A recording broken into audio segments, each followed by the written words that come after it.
नेमकं प्रकरण होतं, तिथे काय नेमकं घडलेलं होतं त्यावेळेस आणि तुझ्यावरती दबाव कशा प्रकारे निर्माण केला? मी माझ्या बहिणीसाठी गोळ्या आणायला गेलतो, गोळ्या भेटले नाही, मेडिकलला गेलतो मी. मेडिकलला गोळ्या भेटले नाही, मग बहिणीला फल फ्रूट आणायला गेलो मी.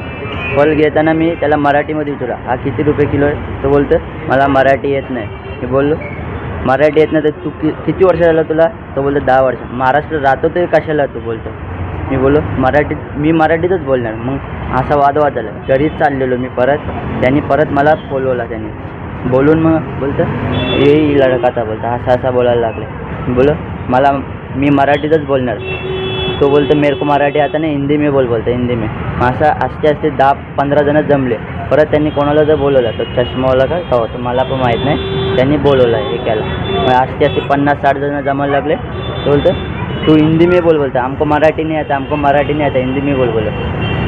त्यांना समजवलं मी असं आहे, असं आहे बोललो. असं झालं. त्यानंतर ते शिवा देत होते, पाटणं एक मारत होता, धमकी देत होते. बोलतं दम येतो बोल किती काय ऐसे धमकी देत होते. ते मुंबरा बंद करेगा क्या, गाण में दम है क्या, ऐसे शिवा देत होते. पाटणं मारत होते, लई मारला मला. शिव पण देत होते ते वरनं हाईवेवर. मी बोलो गाली मत दो बोला, मैं प्यार से बोल रहा तो प्यार से बोलो गाली मत दो बोलता. माफ़ी मांग बोलते मैं. ठीक है बोला माफ़ी मांग, गलती हो गई मुझसे, कुछ गलती हो गई तो माफ़ कर दो मुझे, ऐसे बोल लेते.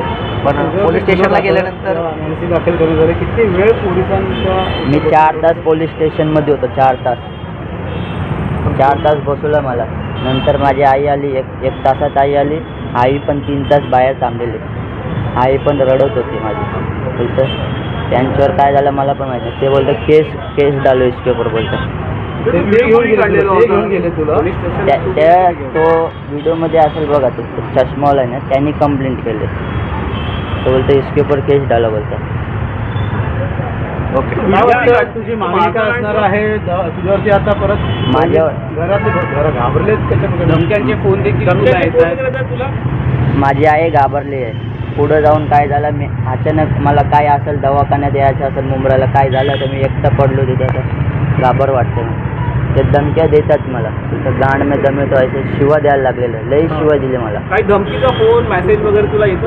हां आता नाही आला, पुढं जाऊन आला तर बघा. त्यांच्यावरती काय दाखल केलं आहे का त्या संदर्भात पोलिसांनी? मला बसवलेलं मला पण माहीत नाही पोलिसांनी काय केलं आतमध्ये. मी 4 तास पोलीस स्टेशनमध्ये होतो. मला वाटतं तू तक्रार करायला पाहिजे होती, मात्र त्यांनी तक्रार केली आहे.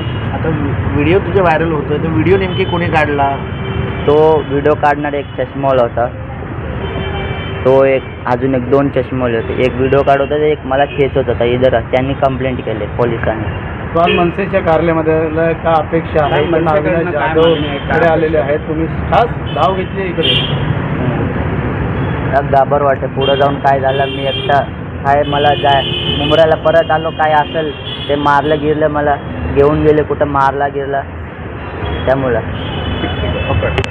अविनाशजी